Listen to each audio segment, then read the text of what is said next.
Hola, ¿cómo están? Muy buenas noches, bienvenidos. Primero que nada, agradecer a toda la gente que estuvo con nosotros acompañándonos ahí en el programa con Enrique Subercaso, Juan Leoé y Vanessa Kaiser. Excelente programa.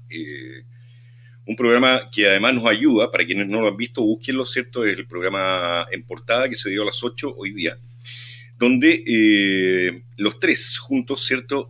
Analizaron un poco la situación de lo que estamos viviendo hoy día y posteriormente vamos con el tema de agarrar ánimo y fe, esperanza, ¿cierto? En nuestro Chile y en las personas que quieren construirlo realmente. Bien, ahora nos vamos a ir a un programa para hacer la continuación de lo que dejamos pendiente hace 2 semanas atrás con Daniel Prieto Vidal, cuando estábamos hablando acerca de don Ramón Freire Serrano, ¿verdad? En la historia de Chile. Y es necesario que hagamos este tipo de espacios, ¿cierto? Permanentemente, y por eso agradecemos mucho a Daniel Prieto Vidal, que nos está acompañando permanentemente en esta iniciativa de ir mostrando la historia de Chile, porque él nos enseña, ¿cierto?, lo que es la verdadera historia para poder amar nuestro Chile, querer nuestro Chile, entenderlo, y de esa forma nosotros también poder enseñarlo, que es la idea, ¿cierto?, poder tener conocimiento cabal acerca de cómo se formó esta tierra. Vamos a saludar y dar la bienvenida a don Daniel Prieto Vidal. ¿Cómo estás, Daniel? Hola, ¿cómo estás, Sebastián? Mucho gusto. Un poquito deprimido porque no estamos muy seguros de qué va a pasar con nuestro país, pero de repente revisando la historia nos ayuda un poquito la perspectiva y tratar de ver que hubo muchas crisis en Chile y que al final las superamos, ¿no? Así que vamos a ver. Precisamente, yo también creo que, bueno, en las crisis, ¿cierto?, uno aprende a conocer también lo que está pasando y entendiendo la historia, precisamente uno consigue tomar, ¿cierto?, los referentes que tuvimos en la historia pasada, donde podemos aprender a manejar las situaciones de una forma u otra y entender sobre todo que Chile siempre ha logrado salir adelante a pesar de quienes han intentado que esto no pueda suceder. Y así todo, nosotros siempre hemos salido adelante. Yo creo que esta es una nueva oportunidad. Así que vamos a trabajar en eso todos juntos y quedan todos invitados para eso, por supuesto. A las 10 de la noche vamos a estar con Alexis López Tapia, donde vamos a comenzar a conversar precisamente esto, así que ya todos cordialmente invitados. Ahora nos vamos a hablar entonces la segunda parte, ¿cierto? A ver si nos puedes refrescar en qué quedamos con Ramón Freire, ¿verdad? Y su intervención ahí en toda la gesta independentista que vivió Chile por esos años. Bueno, elegimos a Ramón Freire porque es uno de los grandes próceres de la independencia de Chile. Hay que partir con el Conde de la Conquista, que preside esta junta de gobierno entre el 16 de julio y el 18 de septiembre de 1810. El Conde de la Conquista, don Mateo Toro Zambrano y Ureta, era un general de milicias que tuvo que presidir esta junta a nombre del rey. Él no pretendía la independencia, lo que pretendía era salvar el reino para el rey legítimo que había sido capturado por Napoleón, y Napoleón había puesto a un rey artificial, que era su hermano, en la cabeza del imperio. Y los americanos no quisieron, por eso juntaron todas estas juntas para gobernarse a sí mismo y a nombre del rey legítimo que estaba capturado, con la esperanza de que después de que resistieran la invasión francesa, ellos pudieran recuperar el imperio legítimo. Pero vimos la otra vez que ya en esos procesos de juntas se empezó a plantear la idea de la autonomía, porque España había caído en manos de Francia. Y esto se notó con gente como Juan Enrique Rosales, después con Juan Martínez de Rosa, que representaba a Concepción, y más tarde llega José Miguel Carrera, que había estado participando en las guerras napoleónicas, y él da el gran impulso a la independencia.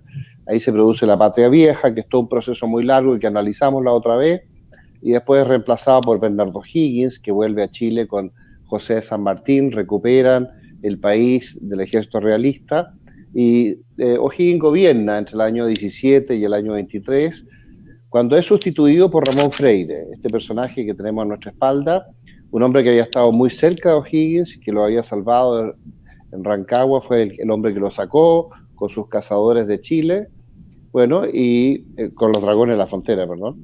Y más tarde Ramón Freire vuelve, entra a Chile por el Paso del Planchón, junto con la entrada que hizo San Martín por la parte central, mandando una expedición por el norte y otra por el centro. Hubo 4 expediciones de San Martín que convergieron a Chile, la gran mayoría por el centro, pero una importante por el norte y una pequeña por el sur. La pequeña era de 100 hombres, la dirigía Ramón Freire, pero él en un proceso gradual, lo vimos la otra vez, terminó con 2.000 hombres que se le fueron plegando hasta que llega a Curicó y más tarde se toma Talca. Y ahí él quiso avanzar al sur y reconquistar el sur después de que los patriotas habían derrotado a los realistas en Chacabuco. Pero más tarde vino una contraofensiva y vino el desastre de Cancha Rayada y más tarde la batalla de Maipú, donde Ramón Freire tuvo que participar en el norte, convergiendo en ese esfuerzo para ganar esa batalla. Ahora, Ramón Freire, esto fue en enero y febrero, él parte el 24 de diciembre, curiosamente el día de Pascua, parte desde Mendoza hacia Chile. Ya en enero estaba llegando y tomándose los primeros territorios, y en febrero consolidándose y pensando avanzar hacia el sur. O'Higgins lo detuvo ahí un tiempo y él después tuvo que venir al sur, O'Higgins mismo, con otras tropas de refuerzo, incluyendo Las Heras y otros, y fueron con Ramón Freire al sur para tratar de conquistar la zona de Concepción y Talcahuano. Los realistas se salieron de Concepción, se replegaron a Talcahuano, y ahí hubo un esfuerzo, un serio esfuerzo de O'Higgins para tomarse Talcahuano, sin lograrlo. Yo conté que había un general de origen francés que había participado con Napoleón en distintas guerras en Europa, el general Brayer, como decía él, Brayer, como le decían en Chile, Brayer, porque era francés, había llegado a Chile con José Miguel Carrera en la flota que José Miguel Carrera había traído a Estados Unidos, a Buenos Aires, y que los porteños le habían quitado, entre otras cosas por insinuaciones de O'Higgins y San Martín y la Logia, porque temían la competencia política de la influencia de Carrera en el Pacífico. Carrera lo que quiso es enviar esta flota por el Pacífico para ayudar a los patriotas por tierra y combinarse por mar y por tierra en la lucha contra los realistas. Pero los patriotas, por temor a político, a Carrera prefirieron capturarle su flota, quitársela, capturarlo a él, que se arrancó y se fue a Uruguay, pero se desarmó este proyecto naval que era muy espectacular. Y bueno, ahí llegaron algunos franceses, entre ellos este general Brayer, que pasó a Chile, se presentó a San Martín y O'Higgins y lo usaron en este proyecto para tomarse Talcahuano, pensando que estos generales napoleones de tanta trayectoria y estos generales napoleónicos de tanta trayectoria iban a ser superiores a los militares chilenos. Entonces le dieron un poco la autoridad para dirigir esas operaciones y fue un fracaso. Fueron varios intentos durante un tiempo importante. Y entre tanto, el general Ordóñez, que era español, logró resistir con un general muy hábil, entre paréntesis, logró resistir con unos 1.700 realistas en una cadena de fuertes que se había formado en la península de Tumbes, había logrado colocar ahí como 70 cañones, y no pudieron los patriotas doblegarlos. O'Higgins ahí fracasó, entre otras cosas por haberle dado el mando a este general francés que no demostró ser mejor que los comandantes o los generales chilenos en estas operaciones. Ahí fue cuando Ramón Freire vio, y O'Higgins también, que se recibía mucho apoyo del sur, del Golfo de Arauco por mar. Entonces O'Higgins mandó a Ramón Freire a cruzar el Biobío y avanzar por la Araucanía hacia el sur para enfrentar a los realistas. Freire lo hizo en el periodo de invierno, ya estábamos hablando de junio, julio, agosto, en esos periodos, y llegó hasta el río Carampangue, en la zona lluviosa, en pleno invierno, y se enfrentó a los realistas. Tuvo que pasar el Carampangue en una operación nocturna donde Freire casi se ahogaban algunos soldados en ese intento, porque estaba muy crecido el río, pero aún así lograron llegar al otro lado y atacar a las fuerzas realistas hacia el fuerte Arauco y tomarse el pueblo de Arauco.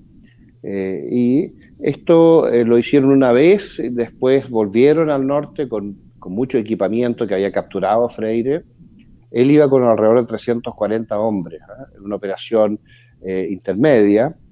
No era una operación chica, comando, sino que era una operación intermedia, importante, y se enfrentó a chilenos realistas también que estaban ahí, y apoyados por araucanos que estaban con los realistas en general. Y esto ocurrió 2 y 3 veces, hasta 3 veces Ramón Freire se tomó en la zona del río Carampangue territorios realistas, capturando siempre armas y caballos y derrotándolos una y otra vez. Pero después volvía al norte, se juntaba con O'Higgins, lo felicitaban por haber ganado las batallas y bueno, lo ascendieron a coronel, de teniente coronel a coronel, por el éxito que él había tenido.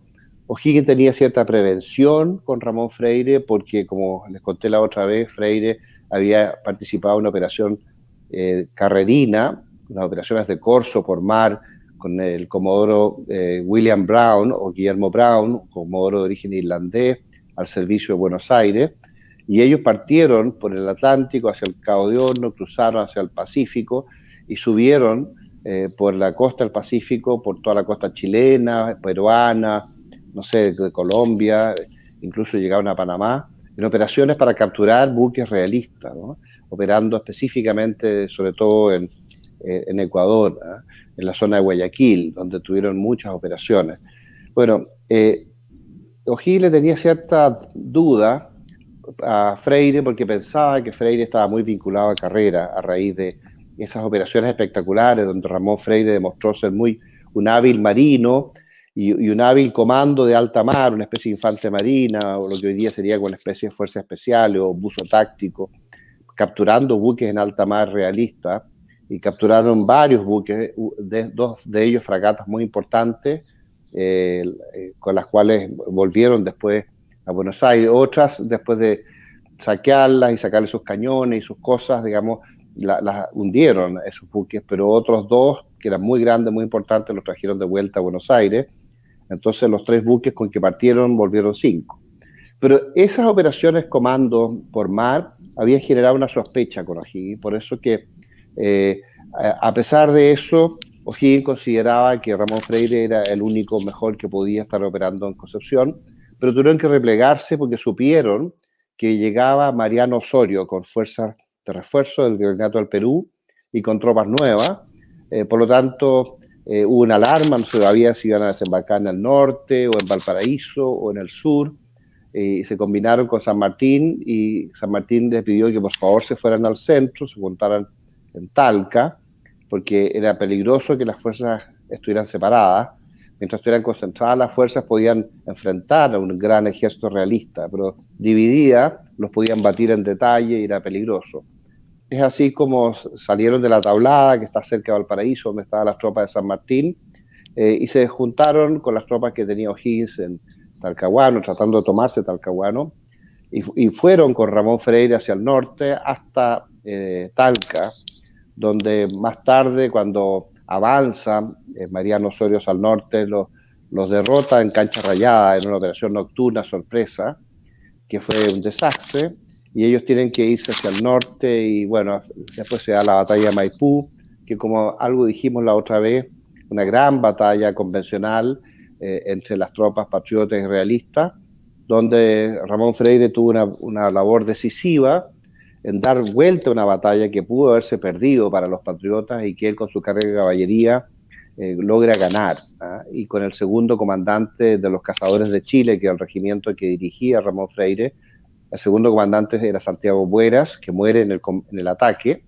Ellos logran ganar esa batalla y para Chile, para los patriotas, que consolida la independencia. Sin embargo, los realistas se arrancan al sur y no alcanzan a avanzar los patriotas lo suficientemente rápido como para contrarrestar una reorganización de los realistas en el sur después de la batalla de Maipú, y ahí ellos empiezan a organizar la Guerra Muerte que empieza el año 1818 y que termina mucho más tarde, en 1832, y que fue una constante en la Guerra de Independencia porque destruyó el sur, destruyó la hacienda.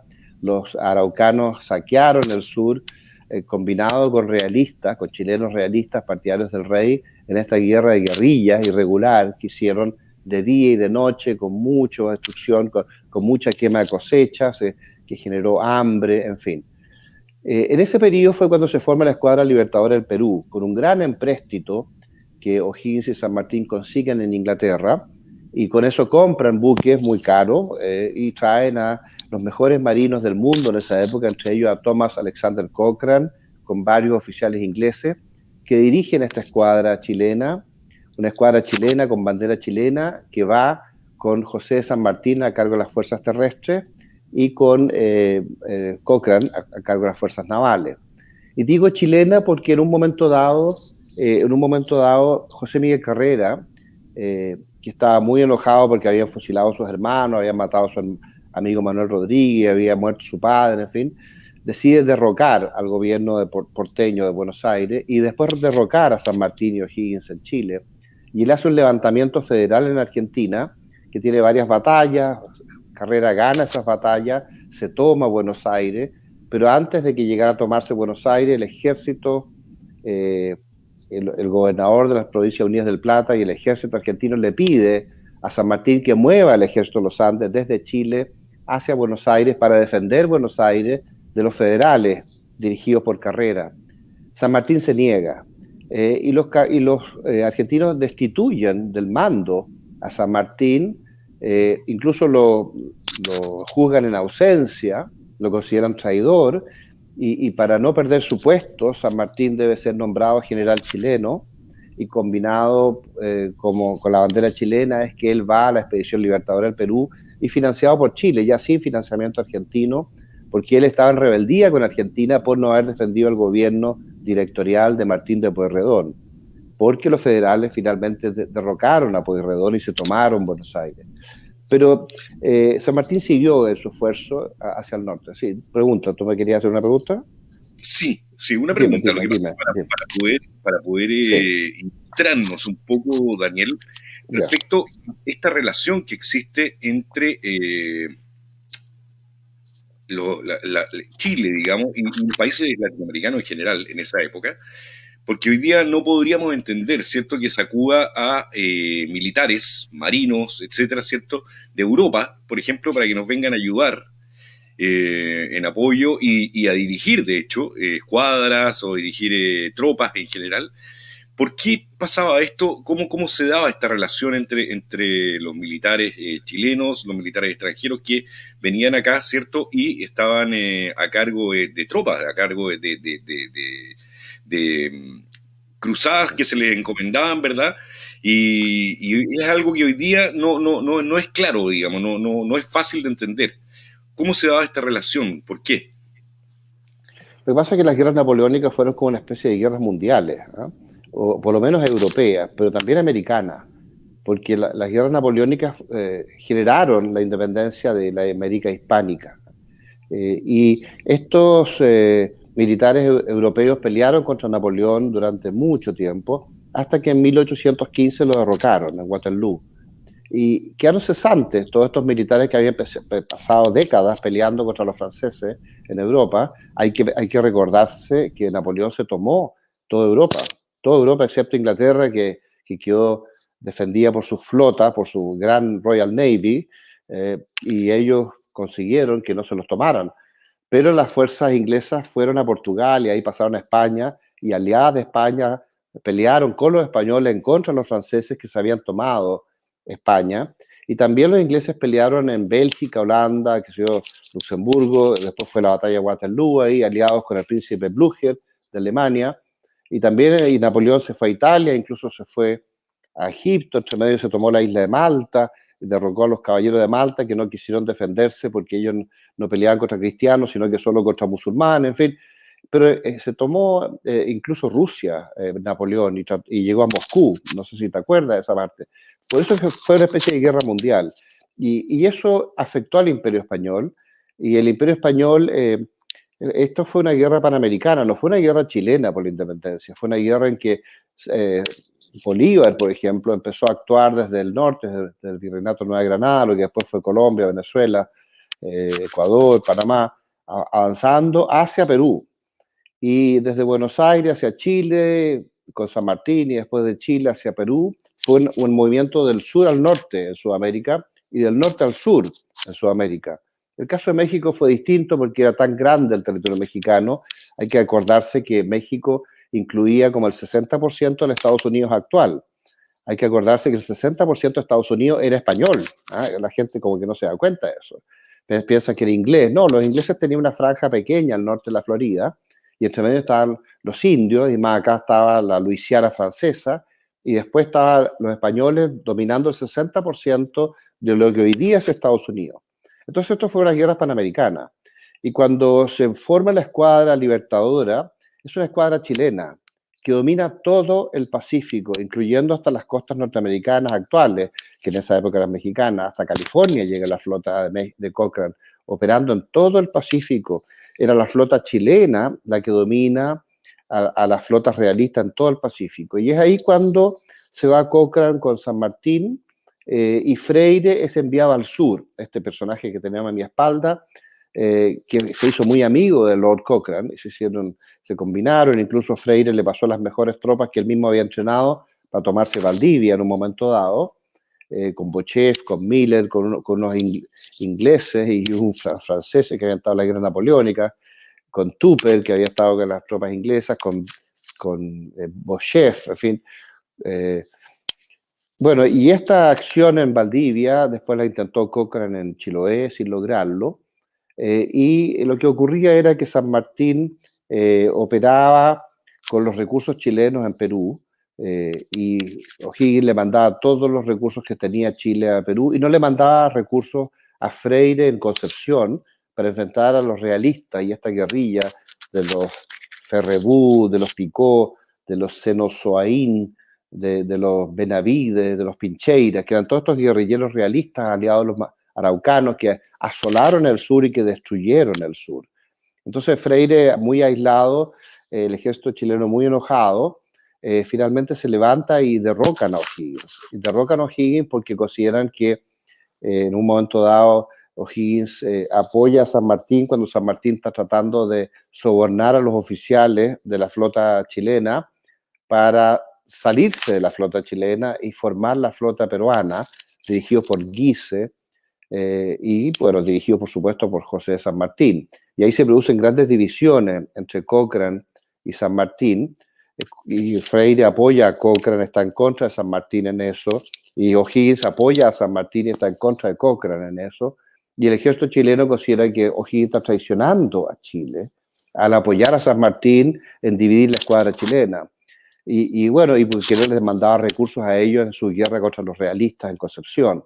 Y es por eso que en un momento dado Freire se levanta con el ejército chileno, a pesar de que había un coronel muy importante que más tarde asciende a general, que era Joaquín Prieto, y que estaba en la línea más bien o'higginista, y se crearon ciertas rivalidades por esa razón ya desde esa época con Freire, pero que Prieto actúa desde Santiago hacia el sur, y Freire desde Concepción, o sea, desde el sur hacia el norte, contra los realistas.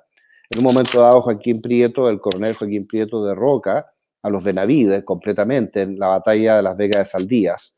Y Freire había derrocado también a otros grupos realistas en la batalla de la Alameda, que está entre Talcahuano y Concepción. Pero aún así los realistas se reponen y siguen actuando y no hay forma de controlarlo.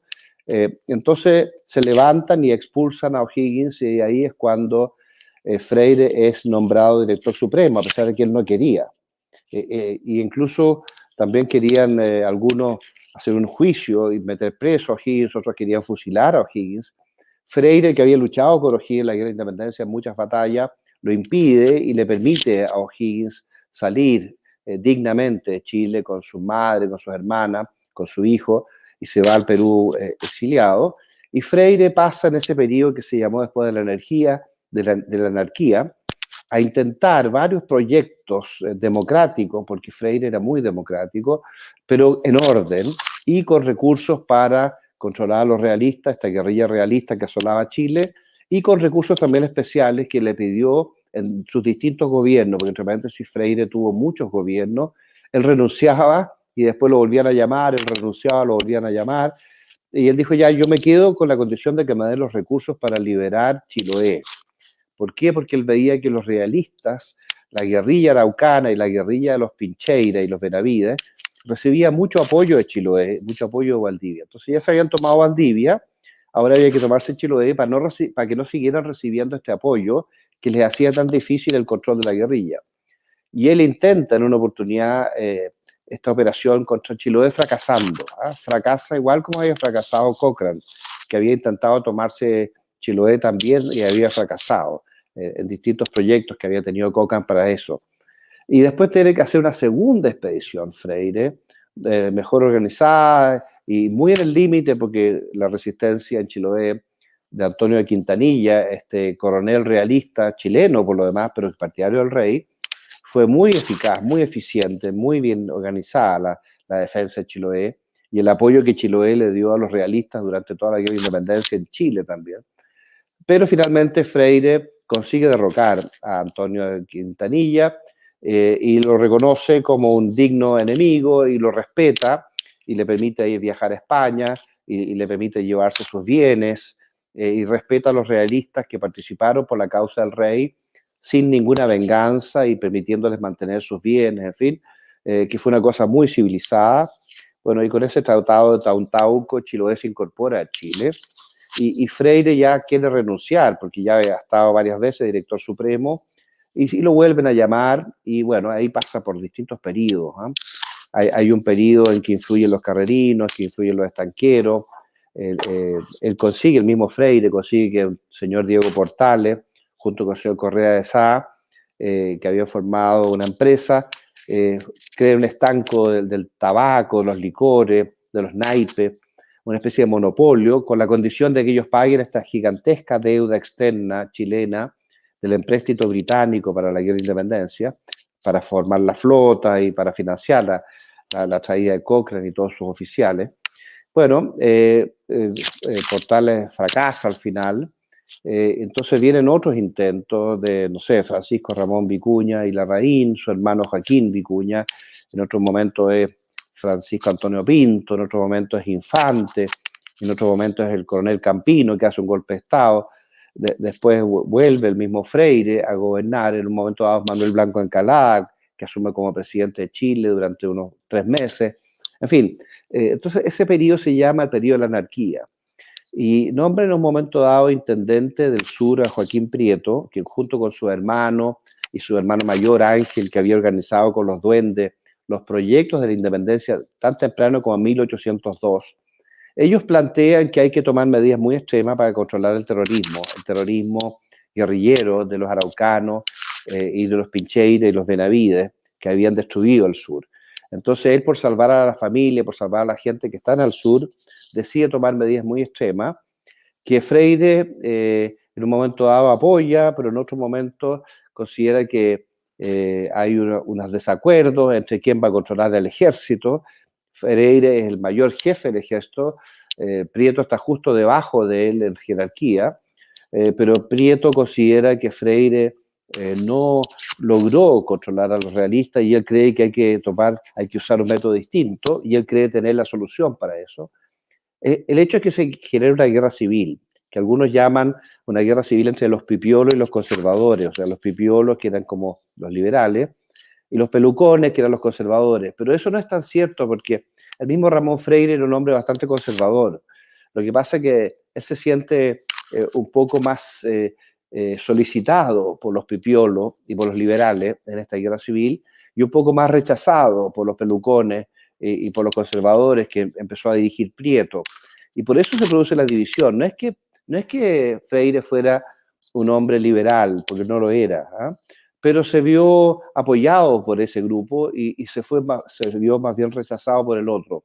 El hecho es que se genera una gran guerra civil en 1830, donde las tropas de Freire finalmente están dirigidas por una serie de oficiales europeos, como Tupper, David Tupper, que era de origen inglés, nosotros le decimos Tupper en Chile, o Viel, Oscar Viel, o Bochev, o Rondizoni, que eran grandes generales o coroneles que habían participado en las guerras napoleónicas, comandantes allá, después aquí ascendieron a coronel y más tarde a generales, pero en esa época todavía eran comandantes y tenientes coroneles y coroneles, los hombres que dirigieron las distintas unidades del ejército que dirigió finalmente Freire, un enfrentamiento en la batalla del Ircay, donde Joaquín Prieto gana curiosamente esa batalla. Digo curiosamente porque Freire era un ganador. Freire era un hombre que nunca había perdido batalla. Entonces, para todos fue una sorpresa que Joaquín Prieto hubiera ganado esa batalla contra el gran Ramón Freire. Pero también, si uno se fija en detalle lo que fue la historia de Prieto, Prieto también había ganado todas sus batallas siempre. Lo que pasa es que no era tan popular ni espectacular como Freire. Freire era un hombre muy cercano a la tropa, muy querido, que estaba siempre en los fuegos, los campamentos, comiendo con la tropa, en fin, muy valiente, muy osado, siempre atacaba al frente. Prieto era un hombre un poquito más distante, un poquito más frío, más calculador, más organizado, eso sí. Muchos dicen que era más inteligente, bueno, eso siempre es discutible. El hecho es que eran personalidades distintas. Y ahí es cuando Freire cae, después de que Prieto lo derroca en la batalla del Ircay. Y más tarde él se va al exilio a Perú e intenta, cuando un año y medio después de que Prieto gana la batalla del Ircay, un año y medio después, estando él en Concepción y habiéndose olvidado de la política, lo eligen presidente de la República en una elección, bueno, en esa época eran electores, no era una elección popular masiva, sino que había como ciertas personas que elegían a los presidentes democráticamente, pero eran 200 personas, igual que en Estados Unidos. La democracia de Estados Unidos, las decisiones las tomaban unos electores, unos grupos pequeños. Y Prieto es elegido presidente, y Freire, que estaba exiliado en Perú, intenta más tarde derrocar a Prieto. Y justo en una época en que hay una crisis entre el gobierno de Prieto y el gobierno de Andrés de Santa Cruz, que se había tomado el sur del Perú y más tarde se había combinado con el norte del Perú y habían formado la Confederación Perú-Boliviana, en unos conflictos internos que había habido entre Orbegoso, Salaverry, Gamarra y bueno, y otros personajes dentro de la política peruana. Gamarra vino a pedir apoyo a Chile para derrocar a Andrés de Santa Cruz. En ese momento, en 1836, había asumido nuevamente Diego Portales como ministro. Diego Portales había sido ministro de Tomás de Ovalle mucho antes. Curiosamente, Diego Portales no participó en la primera etapa del gobierno de Prieto. Muchas veces la gente piensa que Diego Portales fue el organizador de la República en el gobierno de Prieto. Bueno, curiosamente, Diego Portales no quiso aceptar el nombramiento que le hizo Prieto, el ministro del Interior y ministro de Guerra, y se fue como intendente de Valparaíso a dedicarse a organizar unas milicias y a sus negocios, y el que organizó la República y el que hizo la Constitución de 1833, el que puso orden, el que inició un gran desarrollo de Chile, fue Prieto, no fue Portales, con muchos otros ministros extraordinarios, pero no Portales. Pero sí Portales en 1836 vuelve al poder, llamado por Prieto, y él acepta ahí en ese momento, porque viene esta posibilidad de un enfrentamiento con Perú y Bolivia combinado, dirigido por Andrés de Santa Cruz, un general muy importante en la guerra de independencia, que había sido una mano derecha de Sucre. Sucre a su vez había sido la mano derecha de Bolívar, de Simón Bolívar, cuando las tropas colombianas y venezolanas avanzaron desde Colombia hacia Perú y tuvieron muchos combates con los realistas hasta que finalmente en la batalla de Ayacucho ellos logran derrocar a los realistas y se van al Alto Perú y forma Sucre más tarde Bolivia, ¿no? Bolivia, el nombre es por Bolívar. Bueno, ahí estaba Andrés Santa Cruz, un brazo derecho de Sucre, un hombre muy importante en la guerra de independencia, que más tarde es nombrado presidente de Bolivia y él decide unificar el imperio inca y más tarde quiere incorporar Ecuador, ojalá pudiera ser Colombia y ojalá pudiera ser Chile y Argentina. Entonces había un proyecto muy ambicioso que no estaba en concordancia con los proyectos chilenos. Entonces ahí Portales levanta una alarma. Prieto no está tan convencido de que haya que hacer esta guerra contra Perú y Bolivia, porque pensaba que era dividir a Hispanoamérica, ¿no? Nosotros nos acabamos de independizar y todos trabajamos juntos por la independencia, entonces ¿por qué pelearnos entre nosotros? Nunca nos habíamos peleado hasta ahora. Bueno, pero Portales insiste mucho y en el proceso el ejército de Chile se levanta y fusila a Portales. El ejército de Chile fusila a Portales. Bueno, ahí Prieto tiene que poner orden porque es el presidente. El ejército no quiere levantarse contra Prieto, que Prieto tiene mucho prestigio, es contra Portales. Pero una de las causas, una de las razones por la cual se fusila a Portales por el coronel Vidaurre y por el capitán Florín es porque Ramón Freire contrató 2 buques en Perú para tratar de derrocar al gobierno de Prieto. Y él se va a Chiloé y levanta a las huestes chilotas y trata de, desde ahí, derrocar al gobierno de Prieto. Pero le falla, es muy largo explicar el detalle de cómo fue todo ese proceso, le falla a algunos grupos que deciden apoyar a Prieto y no a Freire en ese intento. Y Freire no logra derrocar a Prieto, no logra que todas las tropas le adhieran en Chiloé, lo capturan, se lo entregan al gobierno central, lo juzgan, Portales quiere fusilar a Ramón Freire, pero Prieto lo impide porque dice, bueno, este es un hombre que ha sido un gran héroe de la independencia, es un hombre muy querido en Chile, es un hombre que ha hecho una trayectoria descollante, así que no podemos por ningún motivo fusilarlo. Y es así como Ramón Freire se va al exilio. Se va al exilio primero a Juan Fernández, más tarde lo sacan de Juan Fernández porque temían que alguien lo fuera a rescatar, entre ellos Andrés de Santa Cruz mismo, que lo fuera a rescatar. Bueno, y Ramón Freire es enviado a Australia, a Sydney, que en esa época no era nada. Sydney era 2 casuchas y una prisión de los ingleses. Claro. Bueno, y él queda muy aislado en ese lugar tan remoto y tan primitivo y consigue acercarse a Chile yéndose a las islas de Tahití, donde habían unos franceses que se dedicaban a la extracción de perlas y que habían recién explorado estas islas, que era una cosa nueva para el mundo.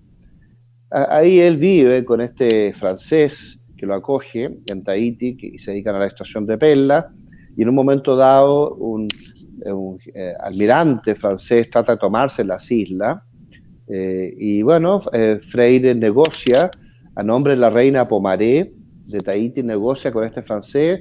Freire hablaba francés y bueno, y él en un momento dado hasta forma un batallón, una especie como de ejército tahitiano con técnicas europeas y los franceses quedan muy impresionados y que de repente ven estos nativos tan bien organizados y tan bien armados, o sea, también equipados con lanzas, no es que tuvieran fusiles, pero entonces se dan cuenta que no es tan fácil controlar la isla y se dan cuenta que el jefe de estas fuerzas es un sudamericano que fue presidente de Chile.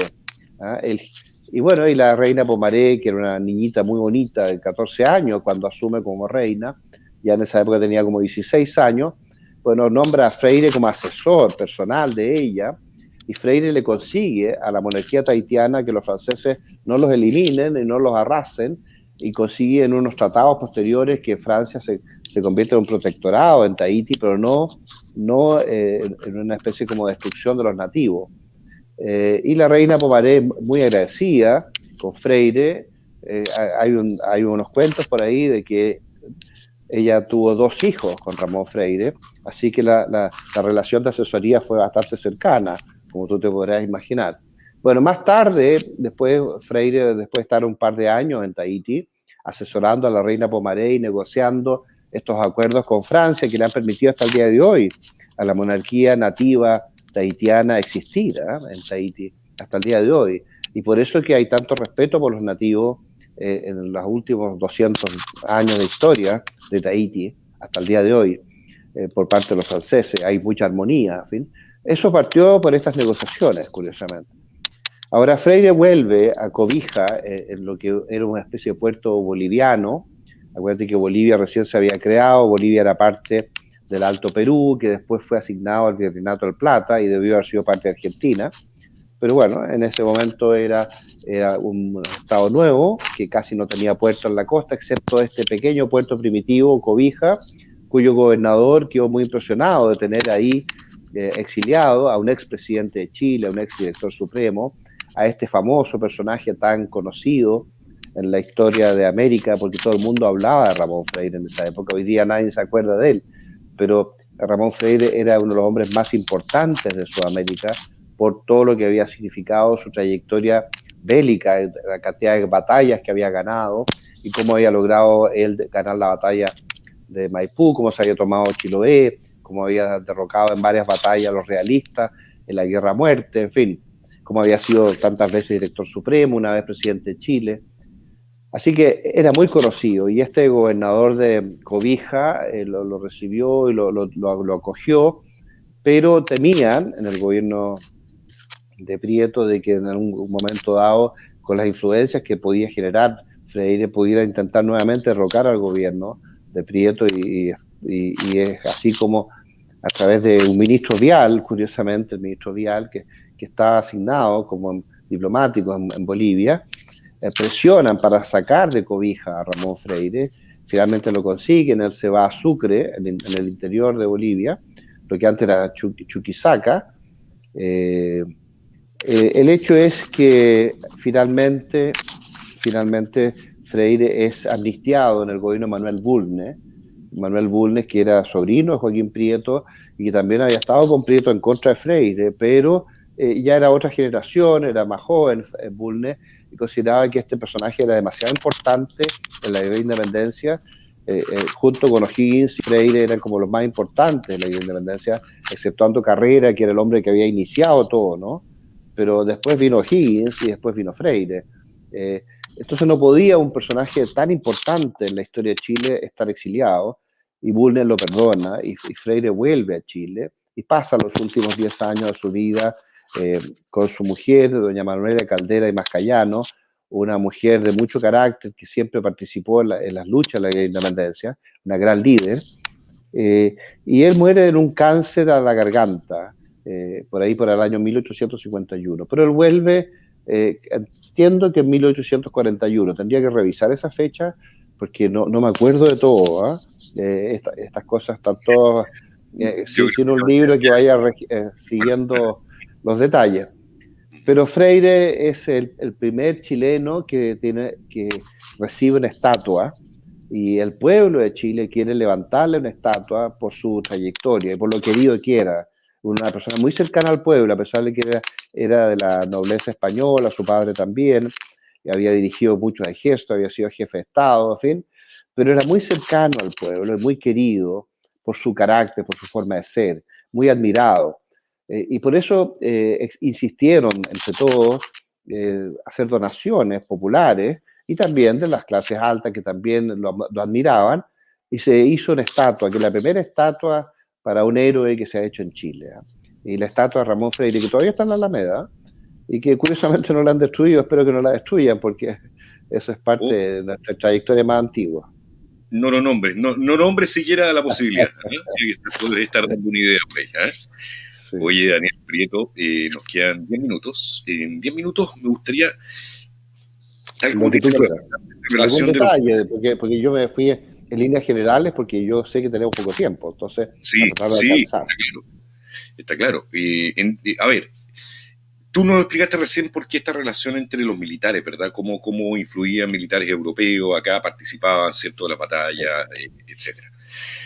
¿Cómo era la mirada de la ciudadanía chilena, ¿cierto?, y argentina, y peruana, y boliviana, entendiendo el contexto en el que se vivía en ese momento, la forma en que se vivía, ¿cierto?, frente a todas estas incursiones y todo este movimiento de militares en general, ¿cierto?, tratando de conquistar ciertos terrenos, etcétera.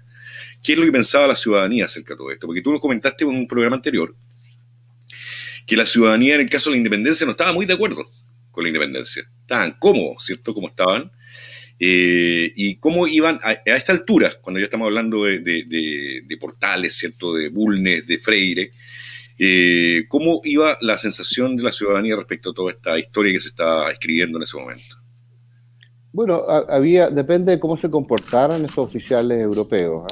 Por ejemplo, David Tupper, que era un Tupper, nosotros lo conocemos como Tupper, que era un inglés que había estado en la guerra napoleónica, llegó a ser un hombre muy querido por las tropas, pero era un personaje extraño para el resto de la sociedad, porque veían un gringo a cargo de tropas chilenas y le decían, ¿por qué este gringo está a cargo de tropas chilenas?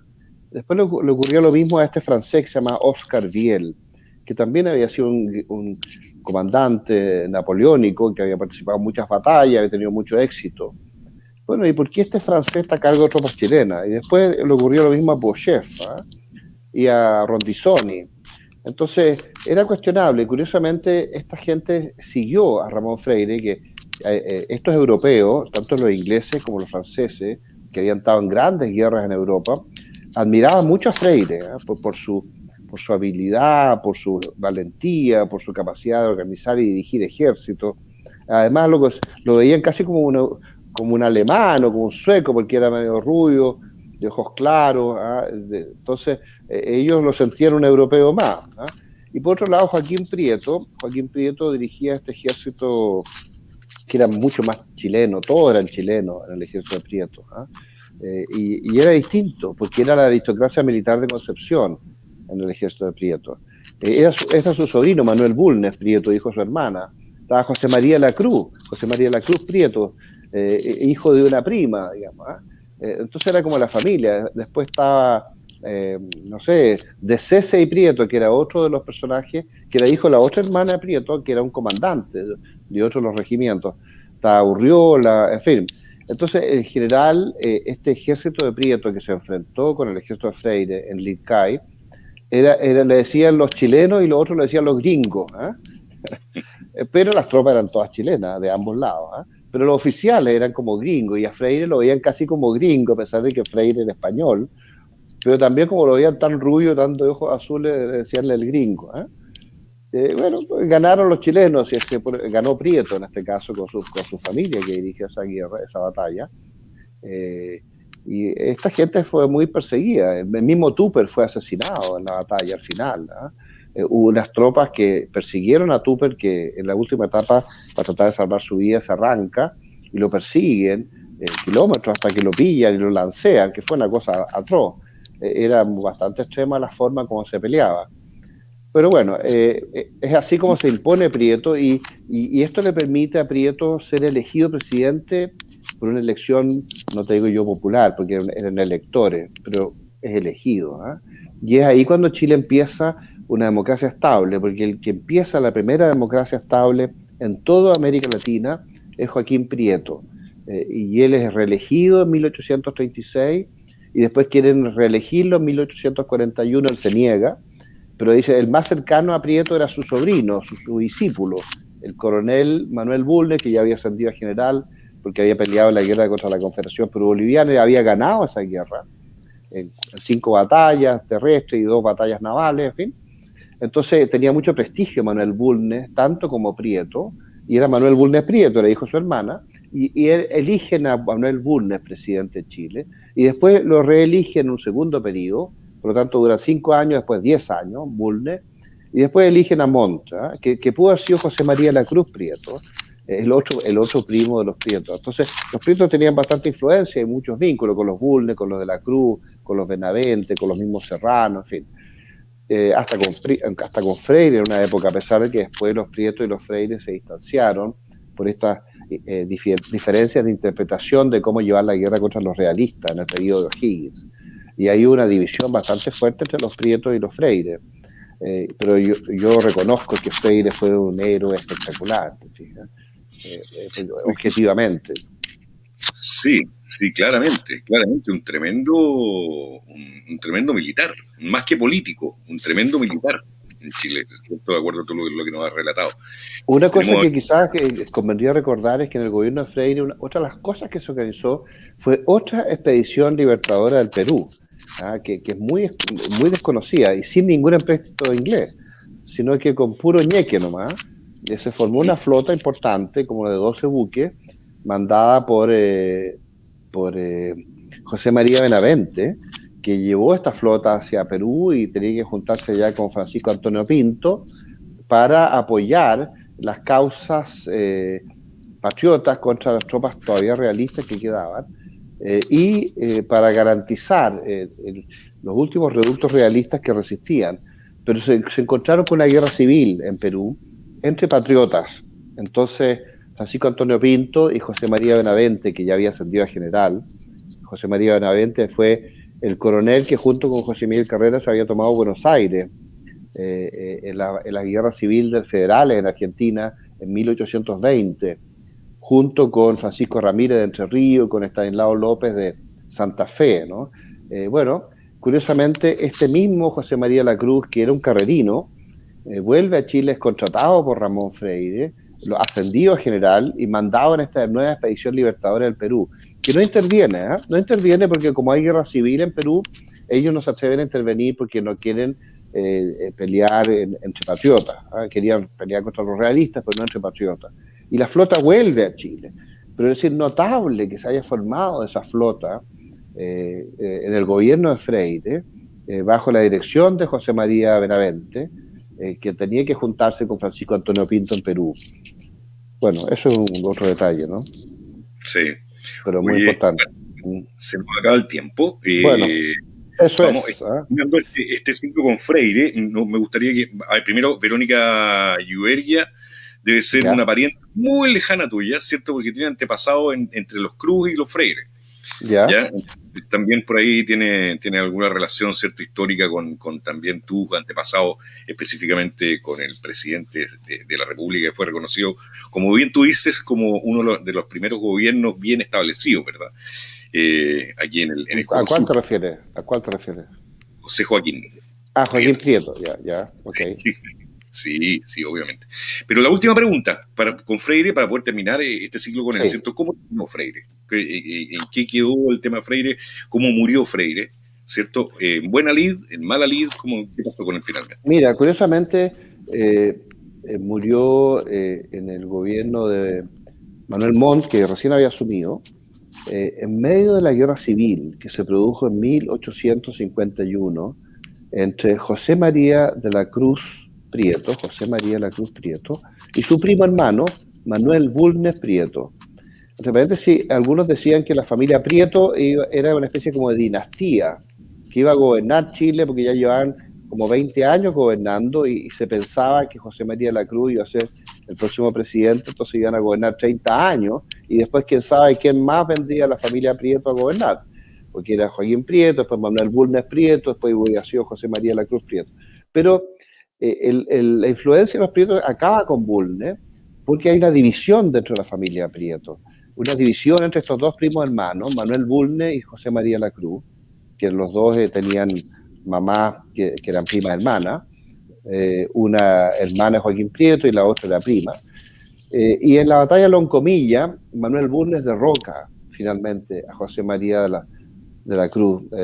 Y este no puede ser presidente de Chile, y es Manuel Montt, finalmente, que había sido elegido, pero que estaba en discusión la forma como había sido elegido, porque se le dieron más electores a Santiago de los que la Concepción estaba dispuesto a aceptar, porque se les daba proporciones de electores a cada región según la cantidad de habitantes.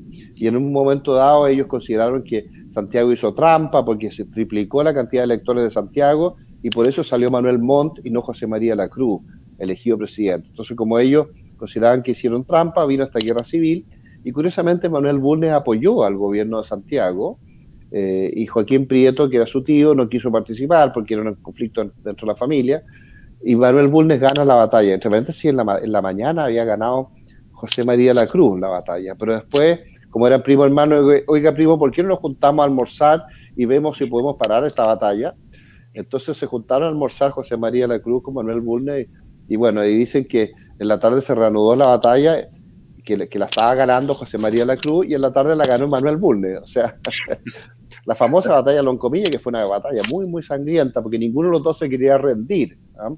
Los dos eran muy buenos militares y nunca y los chilenos como que no se rendían nunca, entonces se mataban como locos, ¿no? Fue horrible esa batalla de Loncomilla. Oye, rendirse jamás, jamás, ¿verdad? Y también ese es el mensaje hoy día para todos los chilenos. No nos rindamos ante las adversidades, tal como estos dos generales, ¿cierto? Que estaban ahí en la batalla de Loncomilla. Daniel Prieto, te quiero agradecer muchísimo, muchísimo la entrega que diste hoy día, porque muy, muy... no, nos enseñaste muchísimo acerca de quién fue realmente... Un poquito desordenado, pero uno intenta llegar a tiempo, ¿no? Porque tiene poco tiempo. Sí, no, pero en para... los programas de Ramón Freire hemos conocido mucha historia, no solamente de él, sino de las personas que lo rodeaban, y además de cómo se vive, ¿cierto?, esa época. en Chile. Fíjate que un dato curioso, cuando él iba exiliado por el comandante Señoré, con la peruviana, un buque chileno, iba exiliado a Tahití, perdón, a Australia primero. Él pasaron por Isla Pascua, ¿ah? Y Freire quedó con este cuento en la cabeza. Cuando él vuelve a Chile, le comenta esto a sus hijos en la última etapa de su vida, y más tarde su hijo, Francisco Freire, llegó a ser ministro de Relaciones Exteriores de José Manuel Balmaceda. Y en 1888 él con el capitán Toro, que estaba obsesionado por capturar Isla Pascua para Chile, o que Chile se protegiera a los pascuenses de esta esclavitud a la que la estaban sometiendo los peruanos, bueno, él consigue con el canciller Francisco Freire que Chile se apodere de Isla Pascua y salve a los nativos, que eran 111 nativos vivos, de más de 10.000 o 15.000 que eran originalmente, porque los peruanos iban a capturarlos como esclavos a los pascuenses. Bueno, Ramón Freire convenció a su hijo de niño, y este hombre llegó a ser mucho más tarde canciller, y él se acordaba de su papá. Entonces decía, mira qué interesante, yo voy a tratar de lograr lo que mi papá siempre quiso, que Chile se apoderara de la isla de Pascua y se convirtiera en un protectorado chileno, para salvar a los nativos pascuenses. Sí, dime. Vamos a comentar en algún futuro programa, ¿cierto? Bien, cómo Isla Pascua se anexó finalmente al territorio chileno. Daniel Prieto, te quiero agradecer. Eso fue en 1888. La guerra civil contra Balmaceda fue 3 años después, en 1891, cuando ya Francisco Freire ya no estaba de canciller. Eso es. Yeah. Daniel, ¿con qué seguimos el próximo lunes? ¿Bulnes? Bueno, Prieto, porque después de Freire viene Prieto. Y que es el organizador de la República, así que es importante. No es una cuestión de familia, es una cuestión histórica objetiva. Bien, pues, muchísimas gracias a todos por habernos acompañado. Muchas gracias, Daniel Prieto Vidal, por estas clases de historia magistrales que nos estás entregando, porque de verdad la gente que está participando con nosotros directamente en el chat, más quienes están viendo y no participan en el chat, y yo en lo personal hemos aprendido muchísimo y queremos seguir aprendiendo porque de verdad, finalmente, conocer nuestro Chile, conocer nuestra historia nos ayuda a quererlo aún más y a apreciar, ¿cierto?, todo lo que han hecho muchas personas hacia atrás a lo largo de la historia para conformar este país que hoy día tenemos y que queremos cuidar de alguna forma, ¿verdad? Muy bien, encantado. Muy bien, pues, don Daniel. Hasta la próxima, muchas gracias. Les dejo el link ahora, ahí abajito en el chat. En este momento está saliendo para el programa Arde Troya junto a Alexis López Tapia, con quien vamos a conversar algunos temas relacionados ya con la contingencia política. Así que nos vamos para allá. Que te vaya muy bien. Buenas noches. Buenas noches.